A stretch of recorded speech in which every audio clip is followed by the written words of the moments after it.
Hey guys, turkey season is in full swing right now, and if you are planning on getting after it, make sure to pick up some Meat Eater Phelps turkey calls to stuff into the old turkey vest or into your fanny pack right now. I carry a few different things. I like to use mouth calls, and I like to use pot calls. Mouth calls or diaphragms, I like them because it gives you hand-free calling, meaning when you're working a bird up close, you can have your gun on your knee, finger on the trigger, ready to roll, and still be making turkey sounds. I like pot calls because I just like pot calls. I enjoy calling with a pot call.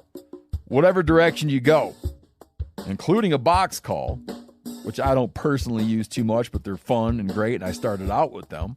Yanni, on the other hand, one of my main turkey hunting buddies, he loves box calls. And what's funny is I'll now and then look to him and give him the look that means get out your box call and find us a turkey. So it's not that I don't like him. I just have Yanni use his. Then I don't have to carry it. Go to Phelps Game Calls. Get calls that are made in the USA and get calls that'll get them close. Find yours at phelpsgamecalls.com today. Hey, I'm Tyler. And I'm KC. And you're listening to The Element Podcast.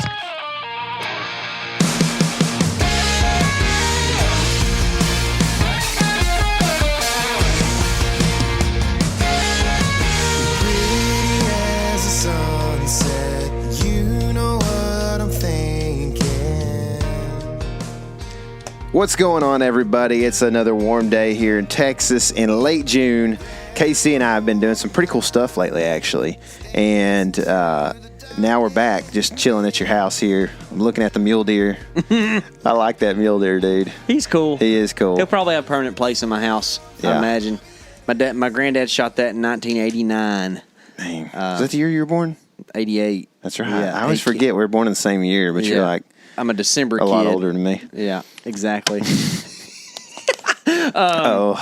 So you're getting a new mount, though, soon, I think. If we think. I don't know. It just depends on if the right cape gets put on it or not. Who knows? Depends on how many, Mountain Dew kickstarts they have at the convenience store that day on how much gets done. But, we're going to probably both get some new mounts pretty soon, I think, right? Yeah, I think it's going to be mine's ready from what I understand, but we're going to go down there and pick them up together. Yeah. Just for fun. Funsies. But, yeah, so with that, hopefully we're going to get some new mounts next year. Coming up here in a few months. We've been doing a lot of different looking around on different maps, and we've been doing some exciting preparation. We've got South Dakota tags are supposed to be coming in soon. We've been getting some tags in the mail. We got tags in the mail. We've got the E-tag pretty much for South Dakota. Right. Like, South Dakota doesn't give you the option to tag your animal electronically, but it shows what your permissions are. So we're good. Yeah. We just need the piece of paper. Yeah. So once that comes in, we'll feel a little bit better, but we've been scouting it a little bit. Yeah. Lately, you've been looking at different parts of the country, but we have done a lot of scouting in South Dakota. And, that's going to be an awesome hunt. We're going to have the whole Element crew, which this year is 5 deep, with HTH, our buddy Chris and Eric Gentry. And then we're going to have Chad Rice from Cruiser, old Chadrick from Cruiser Saddles. And he's going to be on that trip with us, too. And that's going to be – I'm really excited because Chad's just a good dude, easygoing. I think he's a hunter, man. But, like, he also is kind of like, y'all just kind of let me know where y'all want to go, and then we'll make it happen. We're going to kill deer, you know what I mean? So, you know, what's cool about Chad, too, among many other things, is that he's got a saddle business. You know, they make tree saddles at Cruiser and platforms and all this stuff. But he's like, yeah, man. Hunt from the ground, whatever. You know, it's not like Let's go kill big deer. Yeah, he's not like trying to like push the product. You know, and that's what's cool. It's nice to work with people who, and not that we don't, and else other parts too, but it's nice to work with people who have integrity and just are hunters first and happen to have a business that they're trying to, kind of better their community with, and that's something that Chad's talked to us a lot about. How he hires, local people to do stuff. It's all made in America, and he just kind of has a passion for that and to help people out. So. Not that being a salesman makes your product not good, but when your product is good, a lot of times it speaks for itself. Right. You know what I mean? Yeah. So maybe he's not having to do that old pitchy stuff too much because he's he's apparently been kicking out the saddles, and we've got 4 currently that we own, and they're pretty comfy. So I had some pigs coming in, and we were going to go do the pig thing before we went on vacation, and hunt them out of saddles or whatever there on my property, and just been gone. So haven't been able to keep corn consistent. Next week is going to be a cooler week, so I think we might have a little bit of a better chance for that. But with South Dakota in mind, sorry y'all if we hammer South Dakota, but it's just so much fun. It is fun, man. Don't go there because it's terrible hunting, but it's so much fun. I mean, we killed a little deer there. Yeah, it's just a little deer, man. That's all there is. So, but anyways, it's a agriculture heavy state. Yeah. And last year on our hunt, agriculture kind of was what we lived and died by when it came to having shot opportunities. It's early, it's early season. Yeah. Like you kind of got to know, man. October 1, you got to know what they're eating pretty much. And last year alfalfa was the ticket, and I know that depending on where you're at, you might have corn or whatever. But Onyx actually released a new feature recently that even if we didn't work with them, I'd tell you about, because it is cool, man. It is cool. I texted Tyler, I think at like 11:30 at night last night or sometime. I don't know. 11:40. He was like, I'm surprised you're up. Yeah, and then I was asleep to not get that one until this morning. So you remember the last thought on my mind, man. But they somehow, I think they just told all their employees to drive around all summer long and take pictures of crop fields. But somehow, some way, they have layered all the 2020 data for crop rotation or crops that fields were in. So literally now you can go on Onyx, turn the crop and something, I don't remember what they call it, but it's going to be in your map layers library. You can go turn that on, and you can go like crop by crop. So it's not just turn the whole thing on. You can turn on the corn, you can turn on the soybeans, you can turn on the hard beans, you can turn on wheat, milo, sorghum, and milo. Actually, sorghum is what it is, but that's milo. Yeah, right. And you can turn on what's the word? There's millet. You can turn on millet. So for duck waterfowl hunters, yeah, that's cool. And rice. You can turn on all this different stuff. That's pretty neat. Which the rice thing would have been helpful last year when we did some Illinois Map Scout Challenge stuff, because we went in to an area that was all rice, and we didn't realize that was what the crop fields were. You in remember Illinois? That? Yeah. We saw rice in Illinois? Yeah. And this is completely not in my mind. Remember we found that shad that was still alive, and that had been the Mississippi had brought him in or whatever. Yeah, I forgot about that. Yeah. Wow. So yeah, I forgot that there's rice that far north. Yeah. But yeah, that for sure. So anyways, that's helpful for the non-rotating crops, like probably rice or alfalfa doesn't rotate because it's usually just regrow from the previous year off the same roots. Yeah. But, for you guys that are in the Midwest hunting corn and beans, like it's the 2020 stuff. Yeah. So, but you might be able to assume if it rotates every year what it is. That's what their point is. Right. Yeah, is that this year, it's going to be opposite of that most likely. So pretty slick stuff. They've also got some other cool stuff out. Yeah. That 3D layer on the online is a lot better than it used to be. But the radius. Yeah, that's the other cool one that Jared sent us an email about the new stuff the other day, and he kind of casually mentioned that one. And I was like, it's kind of a big deal, dude. Yeah. So now you go to a pin that you already have set, and you can actually adjust a colored radius to go out from that pin. So you can use it say you want to say my max range on whitetail that I would ever take a shot at is 35 yards. You can take a pin, drop it on a tree, and do a 35-yard radius and see where all your shots can get to from there. Or you can go a lot bigger than that, right? So you could drop a pin in the middle of a track of public and go, okay, there's 3 different ways to get in this place, access, parking lots, or whatever. Which one's the closest, or are these all inside of a half mile, which I don't really would be hunting within a half mile because I don't feel like there's going to be big deer there, or whatever, your preferences are. There's a lot of different ways to use it. So Onyx is doing some cool stuff. If you don't have it, you can check it out. We got a link in most of our videos, I think, that you can go through So if you're on YouTube or whatever, you can check out our description, and there will be an Onyx link that you can go through. And what's cool is that even if you don't want to pay for Onyx, I believe we have a description in the notes too.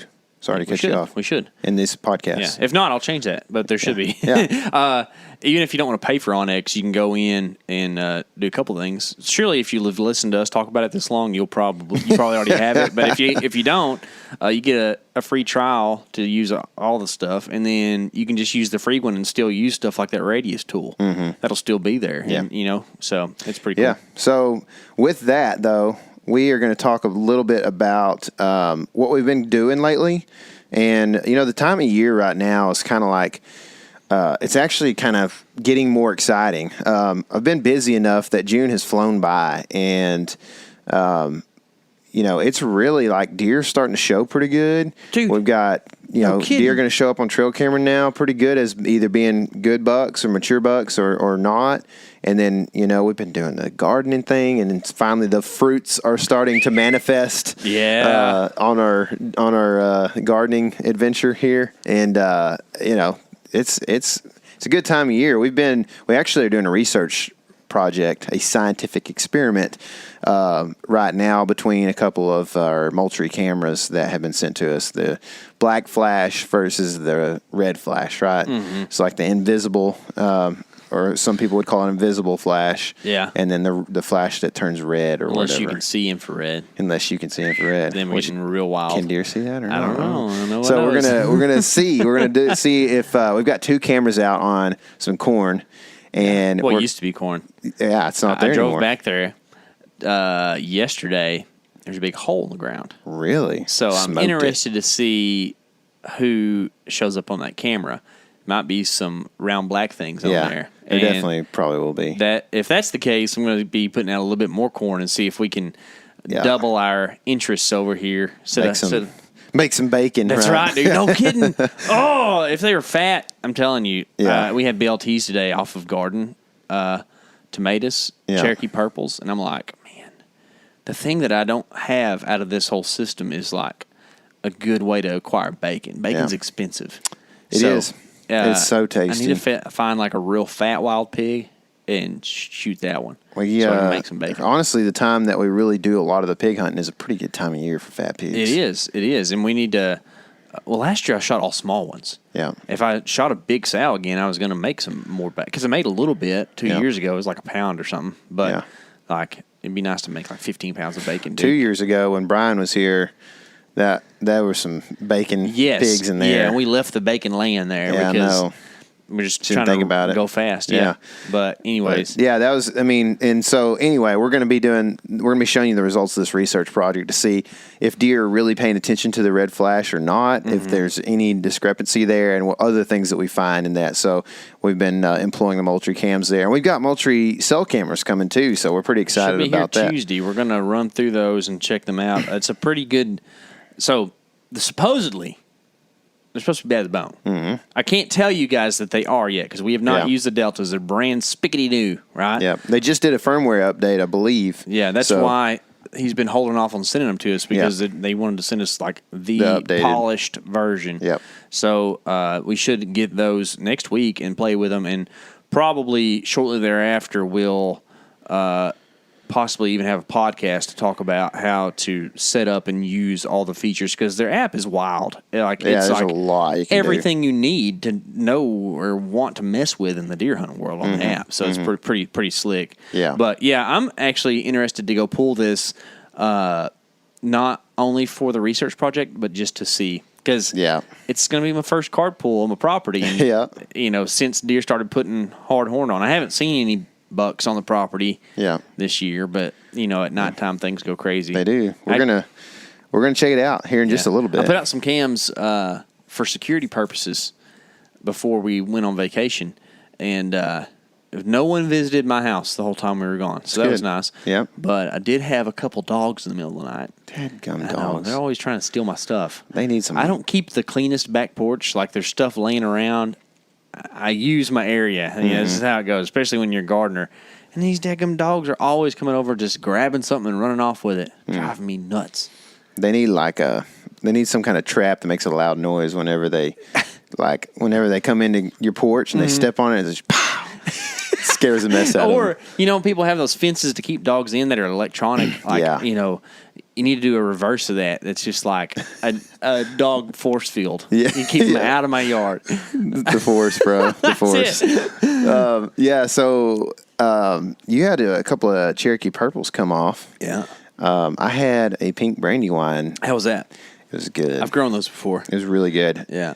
I have a giant plant, and there has only been 2 fruits on it. Yeah. I guess the flowers are just not pollinating very well. Brandywines aren't heavy producers. Yeah. Their fruit gets real big. There's been a lot of flowers. They're going to average over a pound, I think. Yeah. But it was massive. Yeah. Was it cat-faced or just a big... Not really. That's good. No, it was just a big, pretty tomato. I used to think cat-faced tomatoes are cool, and then when you start cutting them, you realize like there's a bunch of like trash and wasted stuff in there. Yeah, it's all like the stem essentially up in there or whatever. Yeah, that's like not the core. good. Yeah, I've got a bunch of black crims that are. I mean, some of them should have already come off, but my chickens went nuts on them, so we fenced them out. And then I ate I think it's an indigo rose. Oh, I ate one of those today. It was good. I ate a quarter of it because everybody in my family wanted, and they're small, So I mean, it was one bite, but. My Sweet 100s are going nuts. And eat one of those tropical sunsets over there on air. On air, huh? Come on. Yeah. You think? I've got tropical sunsets coming off. Yeah. You can eat the top of it too. Man, it's so pretty. It is. They're a cool tomato. They're like a yellow tomato, but there's like some red blush on them. So pretty good. Mm-hmm. It's fairly acidic, but not a lot of sweetness. Yep. So. I kind of like acidic, though. I think it's a good salad tomato, and probably not a just slicer, which they're tiny. They're what would you call that? A grape tomato? Yeah, probably. Yeah, or cherry. No, cherry's probably smaller. Right? Yeah, they're like a golf ball size or a little less. Yeah, ping pong ball. But they're going to be heavy producers. I mean, there's a bunch of them out there. So I like it. I like an acidic tomato. I've got. Some different kinds coming up. Mine all got mislabeled and stuff during the freeze and everything, and so I'll have like all my stuff there this next year, and like I have a better system. I just didn't have anything to label with. I was living out of an RV, and so I need to make signs next year on the road. That's what I want to do. I can go do it right now. I just haven't because there's a lot of other stuff that kind of takes precedence over just going out and making signs. Maybe it shouldn't, but I have it all written out. I draw a map of my garden every year, and so I know where things are, but I don't have it designated out there. But I tried to arrange it in a way to where, like I could tell what everything is. Because one thing I've got going is every type of tomato I have, pretty much, except for yellow pear and yellow bell, like there's no confusing it with another type. So I should be good on that. But mine are all green right now still, other than the few I've mentioned. Did you plant a green tomato? Yeah. Which one? But I don't know if they made it or what has actually made it through. But I had the zebra, green zebra or whatever, and then a tie-dye Berkeley green, I think, as well. Ooh, that sounds like a bass bait. Yeah, for real. It looks good. But yeah, I don't know what's going to come off on some of these plants. I'm hoping my family back home is watering them like they're supposed to. Yeah. But yeah, I've been excited about the tomatoes. I know you have too. And another thing we do this time of year is we usually get to shooting pretty heavy, and we've hopefully got new bows coming. I mean, I don't know.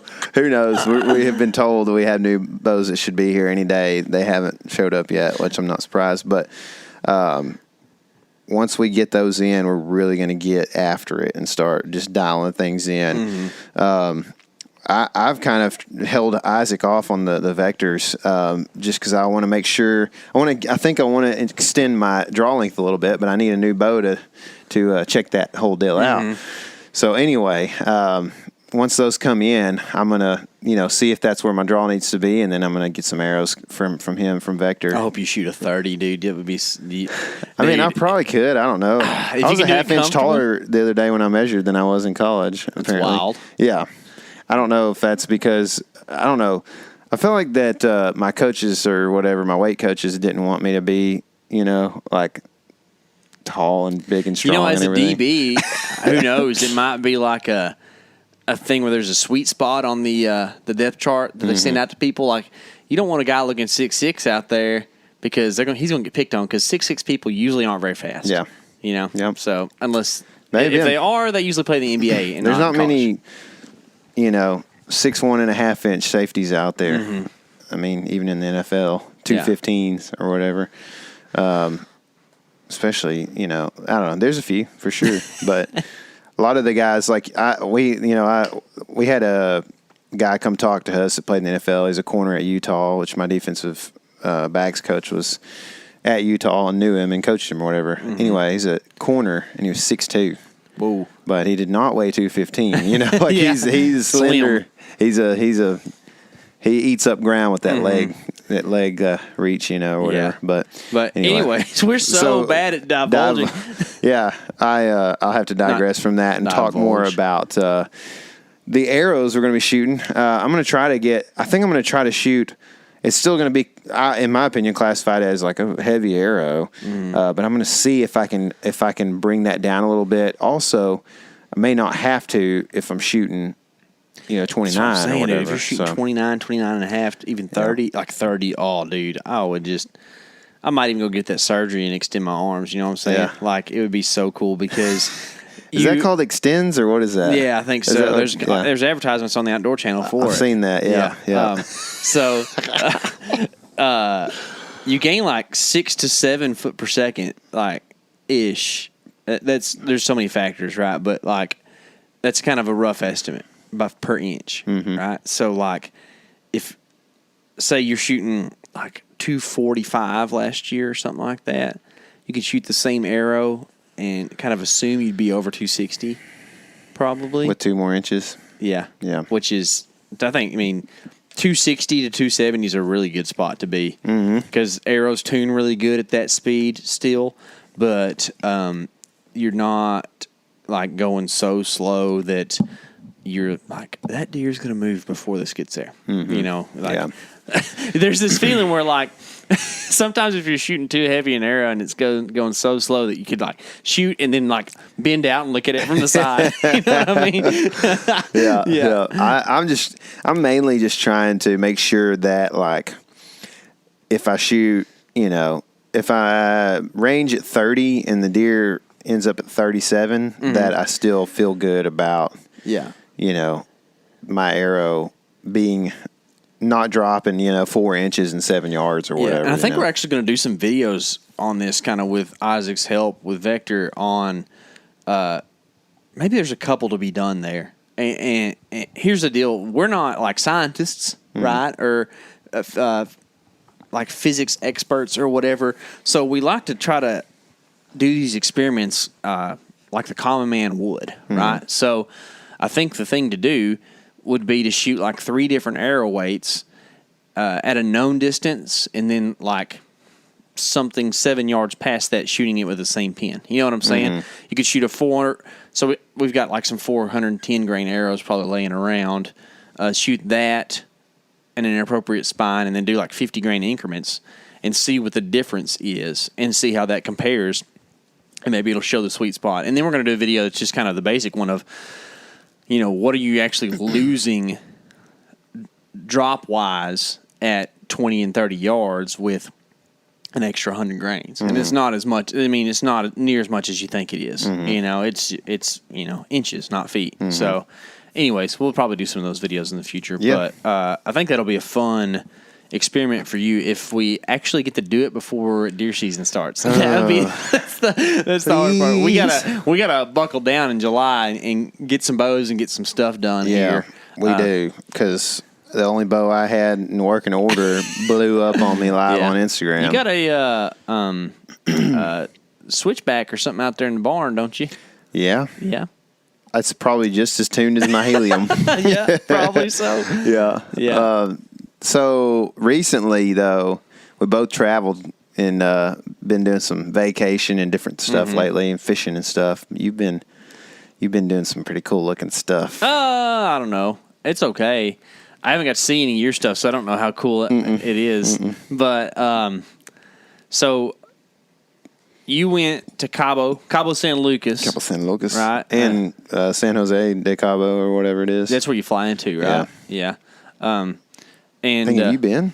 No, but I've researched. Yeah. It's a pretty cool place to research for sure. And I went to the Texas coast, kind of mid-Texas coast. I'm not going to tell y'all where. Yeah. But somewhere near Beaumont. Yeah, that's right. Between Beaumont and Brownsville. I went down there and did some family vacay stuff, but also fished quite a bit. I can tell you this. If you marry into a family, it's not always the worst thing for them to be the sleep-in type and you not, because then you get like 4 hours to yourself in the mornings. And I did that a couple times. I'll talk about this, and I'll talk about the actual fishing that was productive. But the first morning, it was kind of a stormy morning, so I just kind of drove around and just kind of did some sightseeing and just had quiet time. Also edited a podcast that morning, so that was part of what I was doing and not fishing very much. But storms were blowing in. It was just cool to see, like, anytime you can get in a big flat spot and not have a lot of things on the horizon, like, and get to watch a big storm roll in with lightning and stuff, it's real cool. And so I got to do that morning. The next morning, I got up early and actually went to the bay and did some wade fishing. And, man, I think I'm a little rusty because I ended up on fish, but I didn't make the right moves at the beginning. And I think when I used to live down there, I kind of had a pulse on what was going on, so I already kind of knew what to do. But instead, I just got on the map and just was like, okay, well, here's a canal. It's outgoing tide that connects, this lake to the bay. There's probably going to be fish in there. And there was a ton of mullet, but there wasn't anything hitting them. And then kind of almost as I was going to leave, I figured out that the fish were actually out in the lake. When I say lake, it's salt water, but that's kind of what they call them. That were busting. It looked like, I remember what it was because I snagged one. It was menhaden, or you'd call them shad. They look just like a little threadfin or whatever, and they're about an inch long, and they were just in these huge pods, or shoals, I guess is what you'd call them with the bait fish. And the fish were just hammering them. You'd see, and then just, thousands of these things just jump. Cool. So, and it was on a mud bottom, so I had a hard time getting out there to them. And I just could not get the fish to hit a fly. And I don't know if you're one of those guys who's like, oh, it's because you're fly fishing. Like, I don't know. I mean, maybe if I had live bait or something, I could have done it. But that's pretty hard to make happen when you're in a situation like that. And I don't think if you're fishing with gulp or soft plastic, you'd had any more luck. The good thing about flies, I was able to, keep it in the water column where the fish were most of the time, I think. But, man, I spent probably an hour trying to catch fish and couldn't catch him. And I had a redfish. I could have touched him with the tip of my rod. And whenever he came by, I had a spoon fly on and drug that right in front of him. He didn't even care. It's the same exact size as those little fishies, too, man. And saw a little stingray. I think that there were reds, trouts, and possibly ladyfish all in there eating. And I almost want to say there wasn't ladyfish because I can't imagine not being able to catch a ladyfish. They are the easiest fish there are to catch. If they're around, you're going to catch one. They're just very willing. At least you'll hook it. Yes. They usually might throw your bait. They usually rip their jaws off throwing your bait. If you haven't caught a ladyfish, it's a blast. Yeah, it is. Go to South Padre with a fly rod and just catch ladyfish all day. It's the poor man's tarpon. The reason I say South Padre is because they get real big the further south you go. They're actually, one of the common names for ladyfish is 10-pounder, which they hardly ever get to that. Yeah. But I have caught like a 6-pounder before, and that's a wild ride. So I bet, they man. go nuts. Yeah. they do, man. Yeah, they're cool. But so that was my bay fishing experiences. We ate some really good seafood while we were down there. And also did a little crabbing. I caught a giant blue crab, the biggest one I've ever seen in my life. Really? Yeah. It was like rusty. It was so big. Yeah. Did you keep it? Yeah. It's we only caught 2 keepers, but there's a lot of fresh water around, and I think it's not quite as good whenever it's that way. But I don't know. I'm not a crab expert. That's what Jesse Griffiths told me. But we did the Jesse style where you rip the carapace off or whatever, like rip the big shell off. Dude, that's the way to do it. It's easy. Yeah. It's the way to go. Yeah. For sure. And like I feel as if that's harder to do whenever they're dead and boiled. So, like, I always have a hard time eating crab because I always break them, and it's, like, hard to get the stuff. But, like, that way, the meat's just right there. Yeah. Woo! I know, dude. But anyways, where I had the most success was on the surf fishing. And this is one of those deals where if it was, like, you and me or someone else who is there to fish, we could have caught a lot of fish. But I'm really trying to manage family and, of course, hang out with my family, too, because it's family vacation, and hang out with my boy and stuff and my wife. But also try to get some fishing done because this is the thing people don't quite get is that it takes quite a bit of work to get surf rods out and get bait together and all this stuff. And people are like, okay, so you're not hanging out with us. But then when you pull in a 5-foot blacktip, everybody's like, "Oh, this is awesome! Wow!" Yeah. And they get it, So that happened on the first day. My father-in-law and my brother-in-law fished some too, but they were just fishing like just casting, in first gut or whatever. And they caught some croaker and some hardheads, but I ended up catching a pretty good blacktip on a surf casted rod on cut mullet, which was fun. A good sized shark. Stone was asleep for it, so he didn't even get to see it. I know it, but it's fine. Cassie nearly got bit by it because she was just not thinking. She here's the deal: sharks out of the water don't really. I don't think they can see very good, so they don't really know like what they're biting at or whatever. But they kind of flounce around and bite. That's what they do. And it was being very calm at the moment. So she tries to walk right in front of it, like 4 inches from its nose in flip flops. I'm like, Cassie, listen, black tips never bite people. Okay, in the water. I don't want to become the statistic of like a shark attack from a black tip. Okay, because you were just too close to its mouth. So we had to go through that learning experience. But that's fun, and that's all we caught that day. It was kind of. We decided to kind of turn in a little bit early because I was going to go back and cook fajitas that night, so didn't have a lot of time. And then the next day, went back to the surf, and I had that was the morning that I went to the bay. So I had caught mullet and throw seine. If you don't know what mullet is, it's like there's no freshwater fish to really describe it to unless you're from the north, but it's kind of like a mountain whitefish or something. It kind of looks like that. It's just like a long, skinny, chubby bait. It looks like a cigar. Is how it's built. Like a Zara spook as a mullet. And they get huge. Like up to like 4 or 5 pounds. Giant. But most of the time when you catch them in the throw seine, they're kind of cigar size. They're 6 or 7 inches long. I caught some finger mullet, which is really good bait too. They're like 3 or 4 inches long. You can see why I call it finger mullet. I caught some of those that were, cuttables. And then I caught one that was like a 2-pounder. So I had bait for that day. So as soon as we got there, I got rods out. And, dude, as soon as I got the third rod out, first rod went off.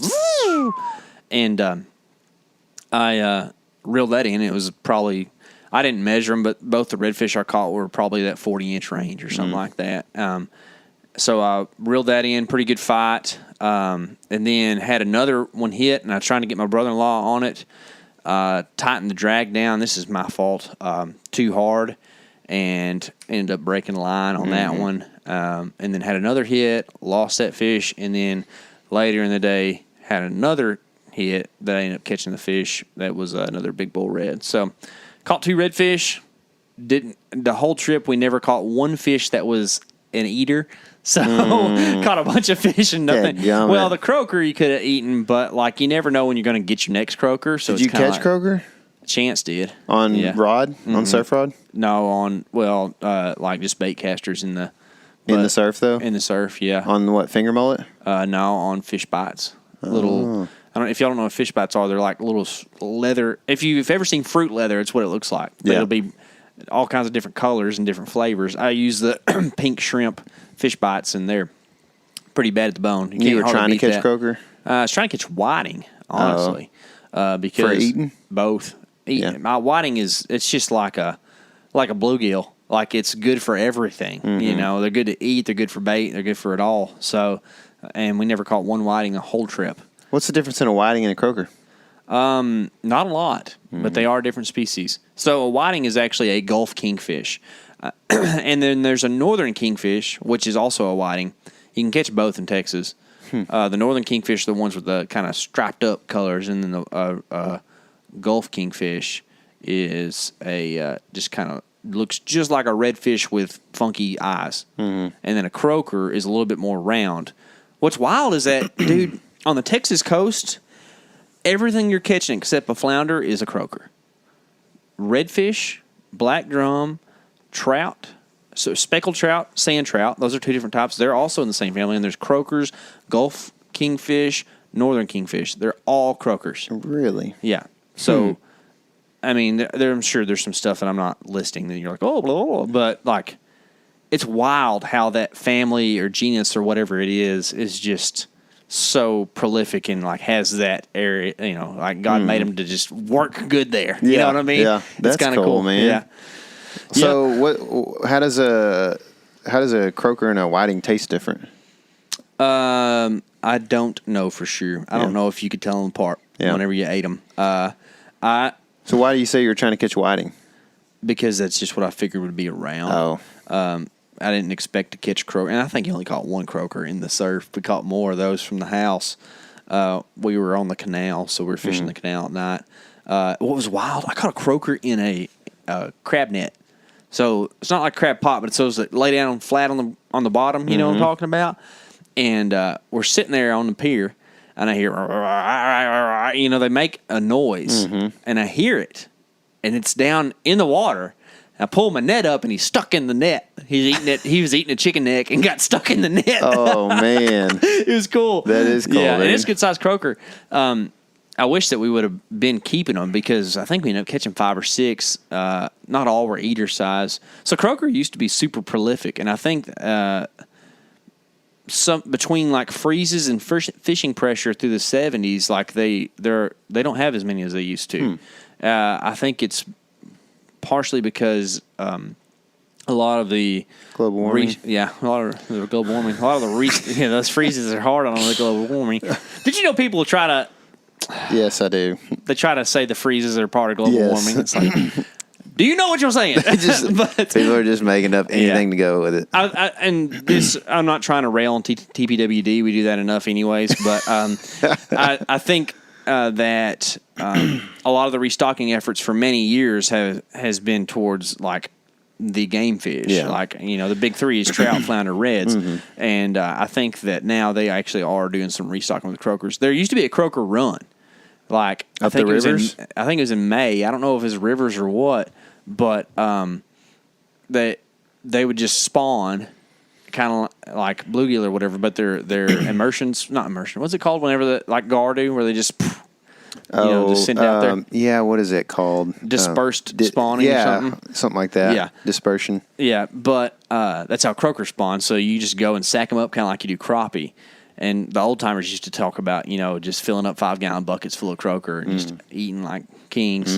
Be nice, but it didn't happen. I also was going to make some ceviche while we were down there if I caught some whiting. They were good for that as well. So it's weird how fish on the coast, and this varies even more when you start getting into offshore species, but the meat is also different between fish and even species like trout versus croaker that are all kind of in that same vein. Like sand trout, if you don't know what that is, you probably have seen a speckled trout. A sand trout just doesn't have dots and doesn't get quite as big. They still have the 2 vampire teeth. Literally, you take that thing out of the water. Decomposing. Oh, yes. Yeah. It's wild. As soon as they die, they just turn to mush. Like, you can't hardly eat them. You can't use them for bait or nothing. It's weird, man. Ladyfish are that way too. Speckled trout a little bit better at it, but like a whiting has a pretty firm flesh and is real good for ceviche because they're small. So most small fish are mild in flavor, which is what you want for a ceviche fish, anyways. They're just good, man. But I didn't catch any of them. And I didn't catch any redfish that were in the slot. No tiny redfish, all just bulls. That's all I call it. Big uns. Big old, but it's big-headed. fun. I love them, dude. They're freaking cool. Circle hooks are just where it's at. I love, dude, you just pull one in, it's just hooking inside of his mouth. It's like, man, that's cool. But outdoor fishing TV. That's it. Right there in the corner of the mouth. That's it. That's the thing to say, man. If you got nothing else to say, you talk about getting them in the corner of the mouth. Well, there's not as much strategy involved whenever you just throw a piece of live bait out there. It's kind of like in the hunting world when people are sitting a sendero that just got corned, and it's like, oh man, right behind the shoulder is a good shot, I just couldn't be happier with this deer, It's like it's hard to do something else, you know what I mean? Dude, it's so funny now. I never really paid much attention to it, but now that you've said that several times around me, I saw one with him the other day, and I was like, yep, that's exactly what he just said. Well, we'll just say it. Well, who we're talking about is Bill Jordan, who's, a pioneer in the industry, whatever you want to say. But Bill's killed so many deer that he is out of things to say. He just doesn't, Man, would you look at that deer? Yeah, he's like, I've killed deer on the 1/8 inch increments from this deer above and below. So I don't have a lot to say here, but that's real. Okay. It's cool either way. But that's my Texas experience. Cool. I think that we should go down there again and go on a meat haul. I think I'm going down there. Yeah, you are. Are you going to fish some? You want to come? Y'all going to? Yeah, but I can't.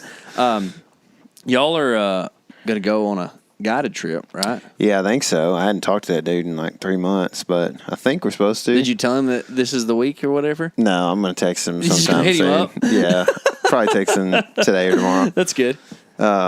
Yeah, we're supposed to. Last year we went with them. We limited on flounder before noon, so oh man, it's pretty good. I would love to do that. I love to do it. He's a fly guy too, isn't he? Is he? I think so. I think he'd be open to that. Yeah, let me tell you something.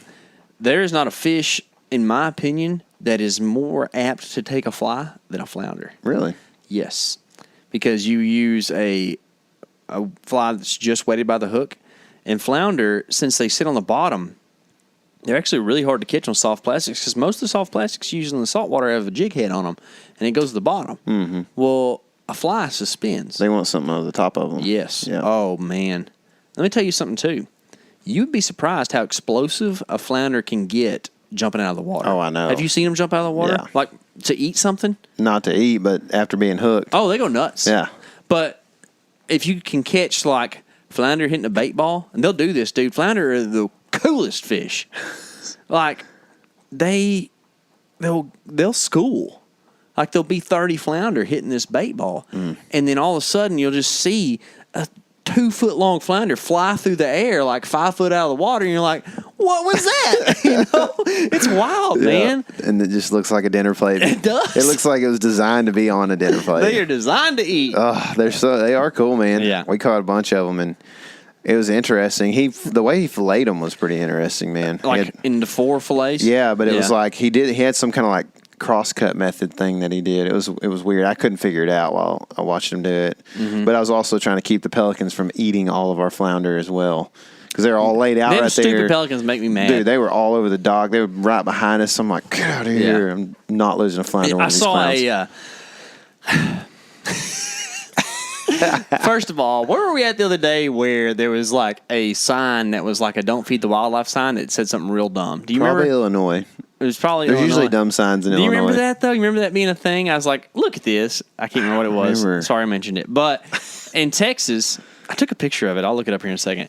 In Texas, a lot of your tax dollars, license sales, whatever you want to call them, are spent towards what are public outreach stuff. So take a kid fishing and all this stuff, And there's a whole bunch of these other campaigns that they run, or just like informational signs, like signage that you see at boat ramps and stuff. TPWD is putting that stuff out to kind of inform people. Well, there's a new one out that's don't feed the pelicans. Oh. You're not supposed to give them your fish carcasses. And I understand the logic behind it because pelicans are made to eat whole fish, not bony things sticking out. However, it's the pelican's own dumb fault. It's the pelican's fault. Where else am I going to put that? It's not my fault that he comes to the fish cleaning table. Nobody wants that in their trash can. No. Okay, so we're going to throw it in the water, and it's going to either get eaten by pelicans or it's going to decompose. Yeah. Oh, what are you supposed to do?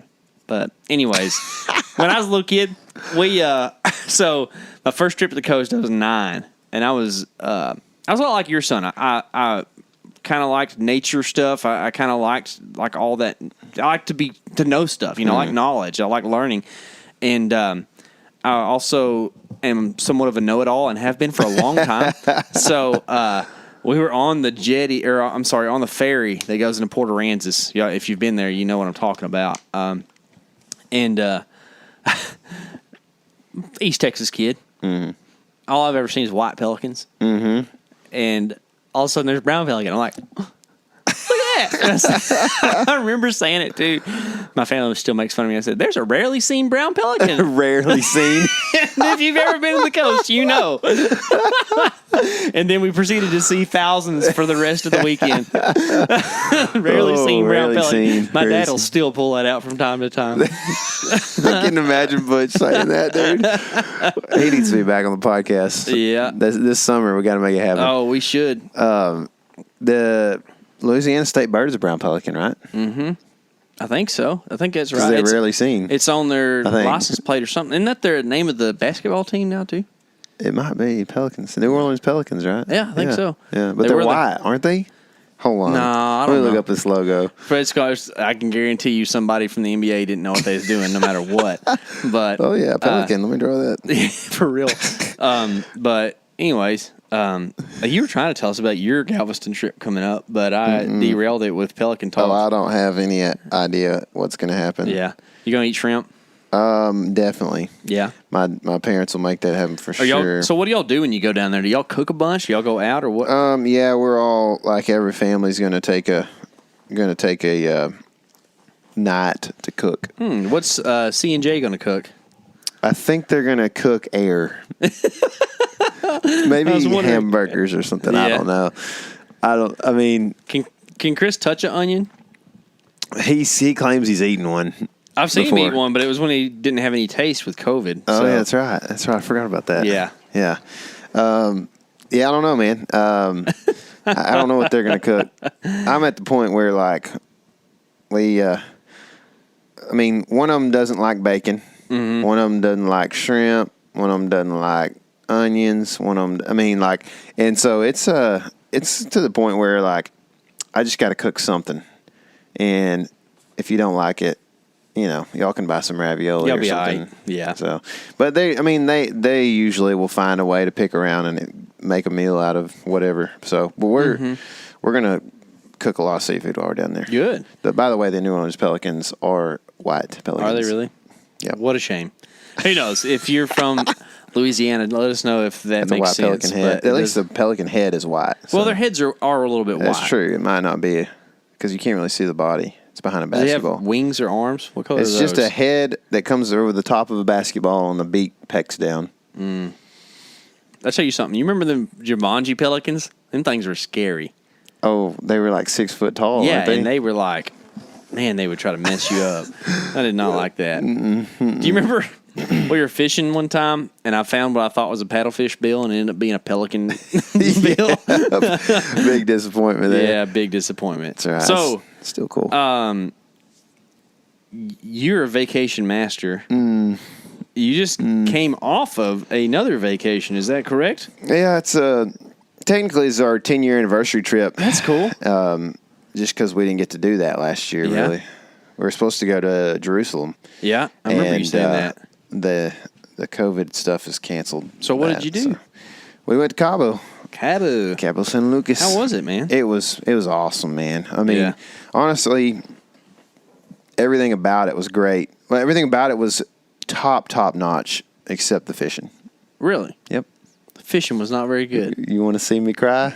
No, are you serious? No, I mean, I'm not crying or nothing, and I'll go back, I'm sure, if I can find a way to do it a little bit cheaper than that, probably. But it was just, it was awesome. The food, I ate so much food that, like, I don't know, it was like I was almost full all day long. Just, like, uncomfortably full all day long, dude. It was because we stayed in a resort that was like a all inclusive or whatever, you know. So you can get food or whatever, you know, as much as you want. But then we also went to a restaurant that old Jesse Griffiths had told me about. That was really incredible. Cabo. Yes. And then where else? We ate somewhere else. Anyway, one of the places, the resort. Like, usually those all-inclusives, like, if you were to go into, like, Cancun or something, you know, like, the food's just whatever, you know. Yeah. And this is another thing about the experience I was very, very thrilled about, is I didn't eat one thing that was, like, Americanized or that wasn't, like, pretty legit Mexican food. That's cool. Like, it was... Like, all the food, like, I think you might have mentioned this when I was talking to you earlier, but, like, all the food was pretty whole food type, you know, deal, and tons of seafood. I ate seafood every chance I got, you know. But one of the restaurants on the resort was, they had, like, different, it was kind of a sushi place. They had a yellowtail sashimi serenito that was, like, serrano peppers on the sashimi. It was the best thing I've had at a sushi place, probably. That sounds so good. It was really good. And anyway, we just really enjoyed it, man. But the fishing was tough, dude. I mean, so why y'all did catch something though, right? Yeah, I didn't. You ever caught a fish? That's what happens when you lose a coin flip. We went with HTH and his wife. Mainly, I mean, not that I didn't enjoy their company, but mainly because we needed somebody to split the charter cost. We were going to go out because that was a reason we were going to go to the Bahamas originally, and we decided. I started looking into it. I was like, man, June is not a good month in the Bahamas, and so started looking into Cabo, and I find some pretty good reports for June up front, and so I'm like, okay, this looks good. So we start planning it. We talked to a travel agent that goes to my church, and she hooked us up with, you know, some good deals and everything. She did really awesome job just lining everything out. So we get to Cabo, and like I follow this fishing charter that we decided to go with on Instagram, and like May was on fire, dude. They were catching Dorado like crazy. They were catching tons of stripes, striped marlin, and they were catching a bunch of tuna, but a lot of striped marlin. Like there was boats that were catching 12 striped marlin in a day. I mean, and like they would report multiple boats. They're catching like 5, 6, 7, 10 striped marlin in a day, you know, and it was like on fire. Dorado were going nuts. And then I listened to an old podcast from like 2017 that I found doing some research, and they were like, these dudes like were in Cabo doing the podcast, and they had just had like one of the most epic days. Dude caught 30 Dorado on a fly rod and released, you know, a lot of them. You can only keep 2, I think. And so they were just slaying the Dorado. And this was late June. And I was like, oh, this is going to be awesome, dude. This is going to be perfect. They were talking about how, the Dorado come in late June, you know, and this is the time to be here for that. And I'm thinking, this is awesome. I cannot wait. And like a couple of weeks prior to the trip, I started noticing on Instagram the posts kind of drying up a little bit. And like not as many marlin coming in, hardly any Dorado. I'm like, what is going on? I kind of started doing a little research about a week before we went, and I was like, I don't know, but some of these reports are contradictory to the other reports of like what fish are coming through in June and good to fish for and all this, you know. Like, it was confusing. So, and then I did more of that research when I got down there, and we struggled a little bit. And, dude, there's, you know, I went through probably 15 or 20 different websites that talk about the best months for different types of game fish in Cabo.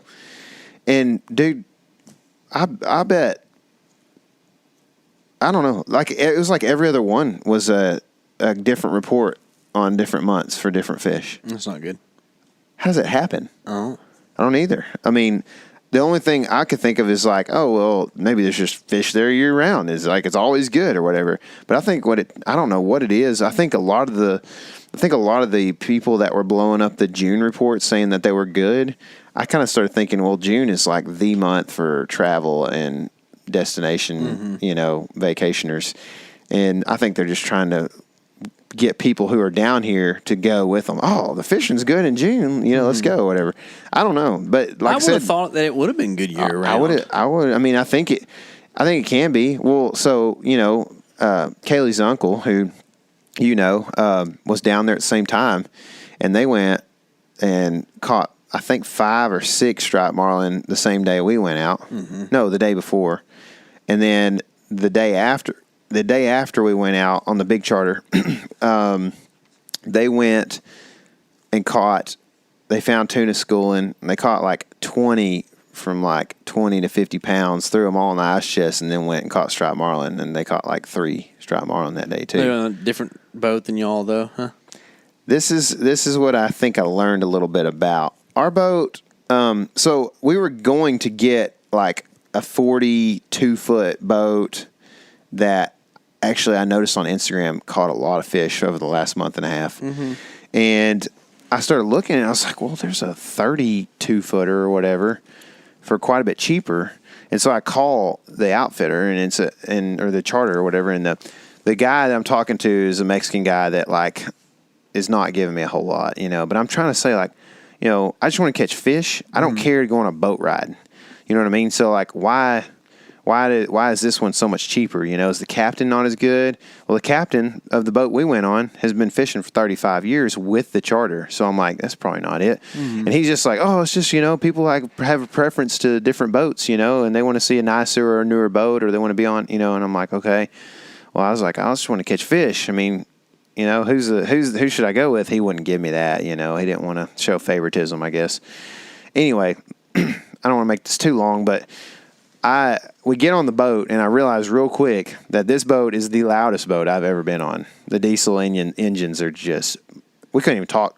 We didn't hardly talk to Hunter and Leah all day because it was so loud. Even when you're trolling, it was that loud? It was loud, dude. Really? Yeah, I mean, obviously real loud when we're getting it. Yeah. But our trip out there was over 2 hours. Oh, gosh. Yeah. In Cabo. I thought you could just... I thought so, too. I mean, we were in deep enough water right off the bat. Well, he's just trying to go to the right place. Yeah, I told him up front, I said, hey, if we have a good day, man, we want to help you out. We want to pay you right, tip you right. And so I guess he was trying, but he took us 33 miles from the marina. How fast was the boat? It wasn't that fast. I mean, it was windy, Well, yeah, it makes a big difference, too. And I wondered if that was one of the deals, too, with the smaller boat is that you just don't have the range because it's slower. Yeah, and, just an older boat. If you take a 60-footer out, you just 8-footers. Who cares? Well, I mean, and it depends on the motors and stuff too. Yeah, So, but like in the boat itself, yeah, and the design of the hull. Well, so I started thinking about this while I was out there, and we weren't. I mean, right off the bat, when we get there, we start fishing. Within 15 minutes, the rod on my side just boom, and these baits are right there, like. They're trolling the baits, like some of the baits are like 10 yards off the boat. Are they trolling teasers or are they trolling? Yeah. Well, no, they had hooks in almost all the baits. They put some teasers out a little bit later to try something different, but they all had hooks in them. Some of them were artificial. Some of them were live on artificial, or not live, but dead. Yeah, fresh dead or whatever. And then they had or bonita. I think they were. They looked like. I don't know. They were not bonita. They were. I don't know what they were. I guess they were ballyhoo. I don't know, but they were. They'll break the bills on those ballyhoo when they sew them up or whatever. Oh. So that might be what.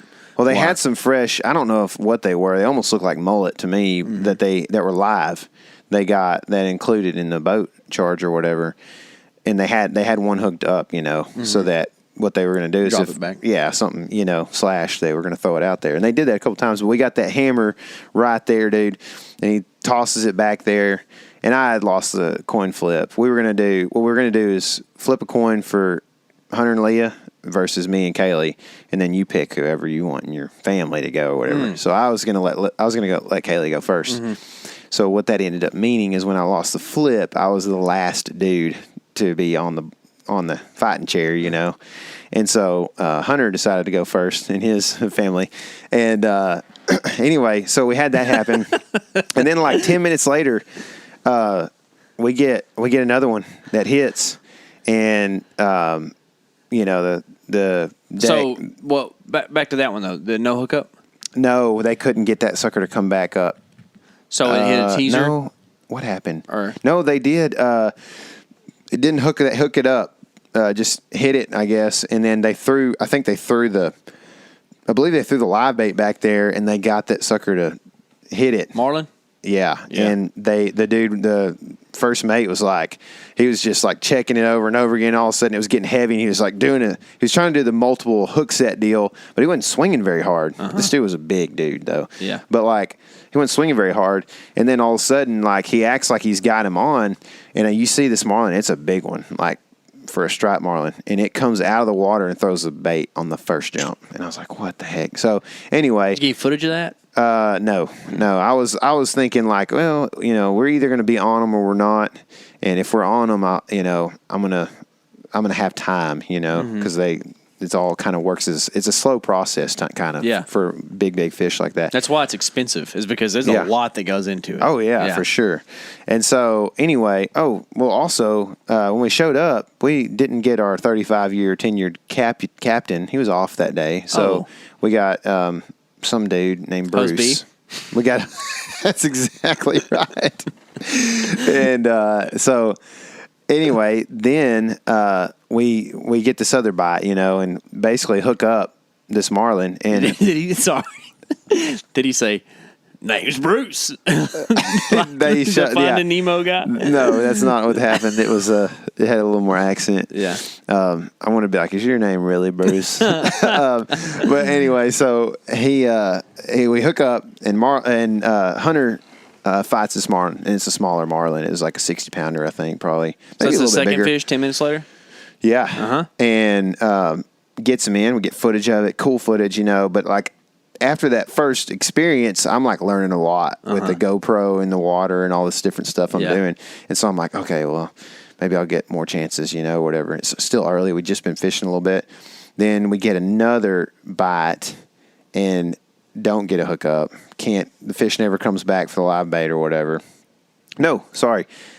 I don't know if two fish were on at the same time or not, but they never said anything about a second fish being on. Hunter thought that fish, they came in and schooled up and we had two on at the same time, and they left one in the top up there. Anyway, right after Hunter released his fish, Bruce is like, sir, take this rod. And I'm like, I got a $4,500 camera in my hand, you know, and I'm trying to, you know, and I'm not the next guy up anyway, you know. Kaylee was the next up. And so I pointed at Kaylee, I said, get over there. She's got a GoPro in her hand. Anyway, fish gets off before she ever even touches a rod. And so I'm like, 3 marlin in like 30 minutes, you know, this could be good. This is Cabo, right? You know? And then we troll for 4.5 hours with no bites and go home. And so then we find out that Heath and them are on a different boat, and they had 5 or 6 or whatever they ended up with. They had 5, I know for sure. And they hook us up with a panga boat for the next day. That their captain knew somebody who had a couple of pangas or whatever, I guess. But I started figuring out, I was like, man, I think that there's a lot that plays into this, and I think that it's not just the boat and the amenities and the bar on the boat and all these different things that you pay for necessarily. It also happens, like, basically, you know, on the website, they're like, we suggest you tip 15 to 20%, you know. Well, if you think about it, the captain and the deckhand are getting that whatever cut ends up by working out from 15 to 20% of a boat. If you're paying for a $600 boat, that's not a lot. But if you're paying for a $1,200 boat, it's pretty good, right? So why would this captain of this boat in this whole charter fleet get more than the other captain? And it's probably because he catches more fish, and he's better at what he does, right? I mean, that's the only thing I can think of. I didn't put it all together until, it's one of those things you got to learn. It's like going out with a sleeping bag that's real heavy, or carrying a 5-gallon jug of peanut butter into the Black Canyon. You don't know until you do it, and you're like, crap, man, I messed that up, or whatever. Yeah. So you would say that if you're planning a vacation like this, put as much money as you can into the charter. Mm-hmm. I would say don't go on a deep sea or a big game charter unless you can get into the middle of the fleet or whatever, or you have some kind of. Are Heath and them in the same fleet? They were on that one. Yeah. They don't normally do that. They normally have some different kind of hookups and stuff that they kind of have through their network, and they've been down there a lot. Is there like 3 or 4 of these same fleets down there, and that's kind of how Cabo works? I think this is the biggest one, though. Yeah. I mean, there's like 40-something boats in this fleet, I think. And they're all big, pretty much. But man, like I think I just would pay a little bit more. Especially the thing is, like, you think about this too. We started thinking about this. If you're paying, like our total was like 9, because we did all inclusive and everything. I think we spent like $900 for like $1,350 or something. That was what we were first going to go with, and that boat was catching a lot leading up on Instagram. I was seeing, and I'm like, man, you could split that with another person and split it 3 ways, and like they did, like Heath and them did, and we caught 1 out of 4 people when we could have caught 5 out of 6 people. You're talking about 75% of the people on our boat didn't catch a fish, and 1 out of 6 didn't catch a fish on that charter day. Yeah. You know what I mean? So, like, I'd rather those chances. You know what I mean? Yeah. And so, well, I want to hear about your Panga stuff because that's real cool. But I want to talk about the charter, the offshore stuff a little bit, because I told you before you left that, like, I used to dream about this all the time. I got Sport Fishing Magazine for like 10 years straight, and I've only been on 1 offshore trip like that. I've been on some of those party boats. Don't do that unless you just care, just really want to go. It's pretty cheap, and you might catch kingfish. Actually, most of the time in the summer they do pretty good. Like half people catch kingfish on those boats. But anyways, so tell me more about Hunter's marlin though. Like, did y'all? I don't know. I just want to hear a little bit more about that. Yeah, basically. It was cool. Yeah. I nothing, like, I get real excited when I shoot a deer. But I don't know, like, catching a big fish or even just being around when a big fish is on, maybe, like, that may top shooting a big deer for me. I love just freaking out and hooping and hollering while the fish is on, and when it jumps, just be like, woo, Yeah. Like, man, it was just cool. Like, and this dude was, like, coming up. And I was looking at a lot of through the camera, so I was kind of like sad about that, because I wanted to film like 3 marlin and then watch one on the end of my rod, the whole time. It's kind of like what we've talked about with having a cameraman in the tree with you. Yeah. It's like you get to actually watch the deer come in instead of look at it through the lens, But like, I saw it a couple times, and dude, it's like this silver streak just comes out. And it's crazy, like how silver they are, And it would like one time it kind of tail walked, I was like, that is so cool. But that is cool. He fought it really, Hunter, you and I kind of give him a hard time sometimes, but the dude is an outdoorsman. Yeah, he's a sportsman for sure. He knows what he's doing. Like, he fought the fish like very well, did what he's supposed to, and whooped the fish quick, Yeah. And then brought it up to the boat, and the first mate's like, he looks at me and goes, "Sir, what do you want to do with the fish?" I'm like, "This is my fish, bro. I don't know why you're asking me. Turn around and ask this dude in the chair." Yeah. But y'all could keep marlin if you wanted to? Yeah, you can keep 1 marlin. And Hunter asked me what I thought. I was like, man, I don't think they're that great of a fish, but you do what you want, man. I was like, at the time we'd already had a bite. We caught that fish, and I'm like, if we want to keep one. Can you catch big bull Dorado down there too? Like, are they in, or like, is that a thing in Cabo? Like, 40 pounders that you catch trolling? Yes, I saw 40 pounders on the Instagram leading up the last month and a half. And dude, I know. They're the baddest they're thing. Impressive. They're the baddest thing out there. They look like they could headbutt anything. Dude, I saw them clean one, and they like clean the whole head. Yeah, dude, there's meat up there. I know. It's cool, dude. Yeah. It's kind of creepy, too. I know. But it's a good Dorado fishery. But I started looking at doing the research, and I was like, I don't think June is actually the time. Yeah. I don't know. It's the wildest thing. There was... they did a report on that Instagram page, and only 16% of the boats were catching Dorado in the last week. It's kind of low. Yeah. So they were smoking them in May. Other experiences on the boat? Did you see flying fish or anything? Yeah, cool we while did. You're out we there? saw a bunch of flying fish. Were they red or silver? They were silver. Yeah. They were little. They looked pretty small. Did you see one take off? Saw a bunch. They fly so far. It's like a hummingbird. Yeah. It's the weirdest thing you've ever seen, dude. Yeah, and then when they hit the water, they make no ripple. Did you notice that, dude? Yes, it's they disappear. They just disappear. You're like, you think hold on. Did I just not see it continue flying off, or what happened? Exactly. You think it'd be bloop. No. They're just not there anymore. It's creepy, wild. dude. Yeah. It's cool. We saw some seals. Literally saw seals 33 miles out. Wow. Couldn't see it land anywhere. That's cool. And there were seals out there. Yeah. I was blowing my mind. I saw porpoise, saw quite a few of them. Really was hoping we would stop and fish amongst them, because they say the tuna follow them around. Makes sense. But we were on the way, and they just kind of kept going. I was kind of, I don't know about that. But we saw a bunch of jellyfish. Yeah, I know. I don't like a bunch, dude. A Yeah. bunch. And so, but yeah, I mean, the marlin deal was really cool.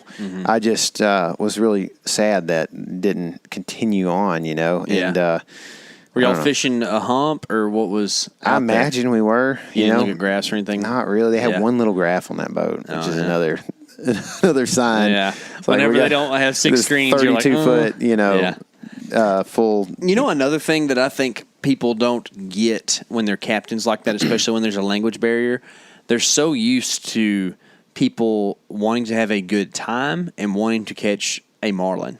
Oh, I know. That they don't understand, hey, dude, if there's an amberjack here, I want to catch it. Yeah. You know what I mean? Like, they don't get that stuff. Dude, that's absolutely true. Like, the language barrier was tough. Like, these guys can speak English decent. And I don't know if it's maybe they just know exactly what they need to know. But you say the word whatever, they don't understand. Yeah. Because I tried to, the second day on the Panga, I told our guide several times, we want to catch whatever.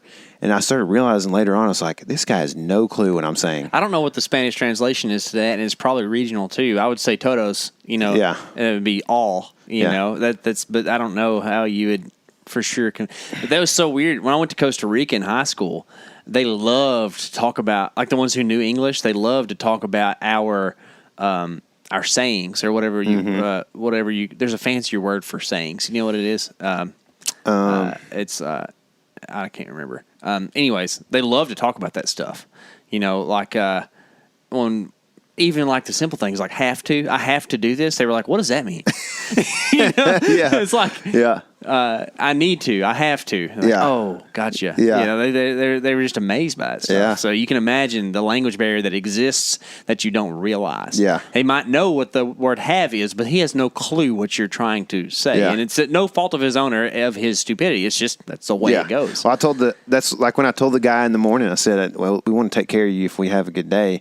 He like looked at me for a good long second. Like, and I had to say it again, you know, and like I almost had to throw up the Money Manziel sign or whatever, you know, like show them like, hey, we want to pay you, you know, we got money to give you something if you want to put us on fish.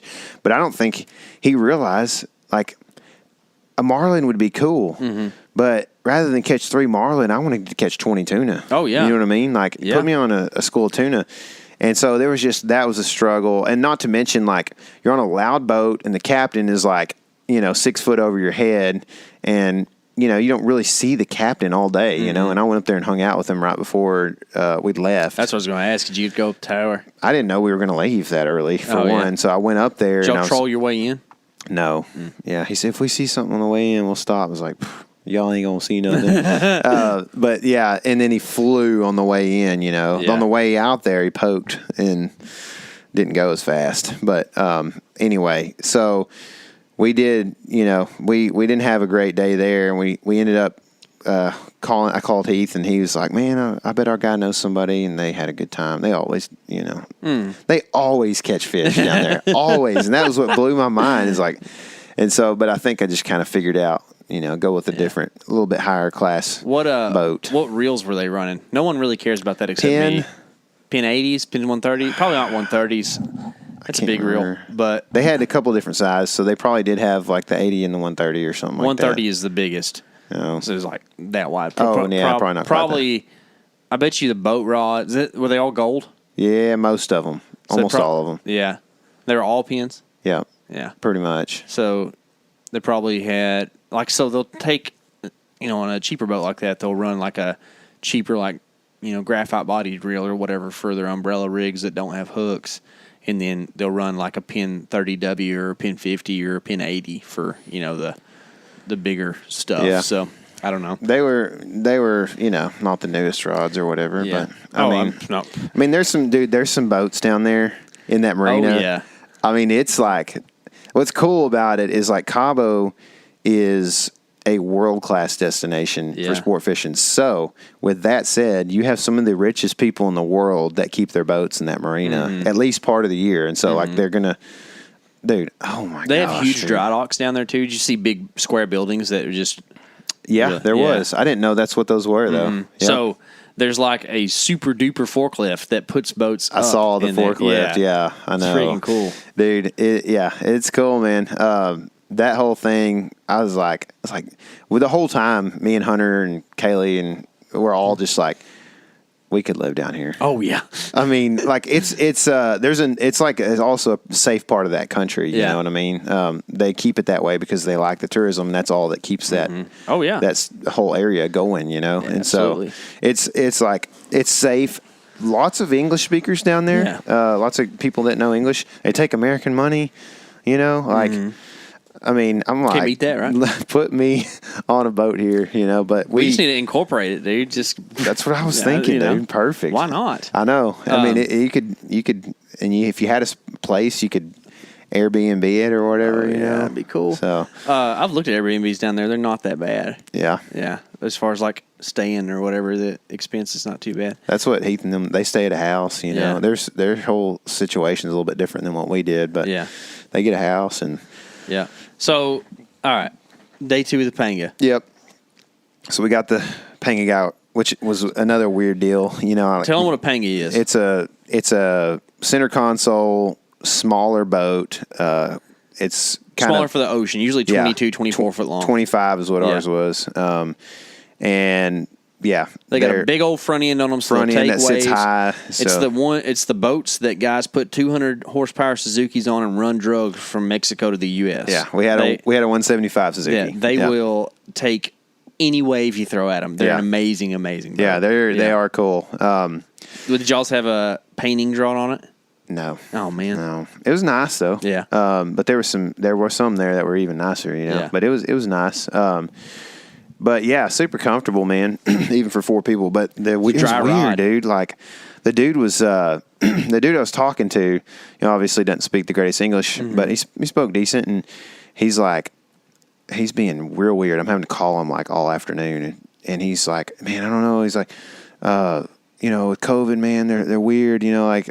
He's like, I don't know if I can take 4 y'all out. I need to figure it out. So talk to you later or whatever. And so never calls me back. Call him back, like, hey, are we doing this thing or not? And he's like, man, how many y'all got? I'm like, we still got 4. He's like, I mean, no, I don't think I can do it, man. I'm like, how many can you do? He said 3. Kayla was like, I'll stay here. And I was like, no, we're not doing that. So, well, we're going to have to go with somebody else, I guess, man. We got 4. We got husband and wife. And he's just like, he had these weird, awkward pauses, and like, then he finally was like, he paused and he goes, y'all do $350 for 4? And I was like, yeah, that was been the deal for the last 8 hours. Like, I don't know what the problem is here. He goes, okay.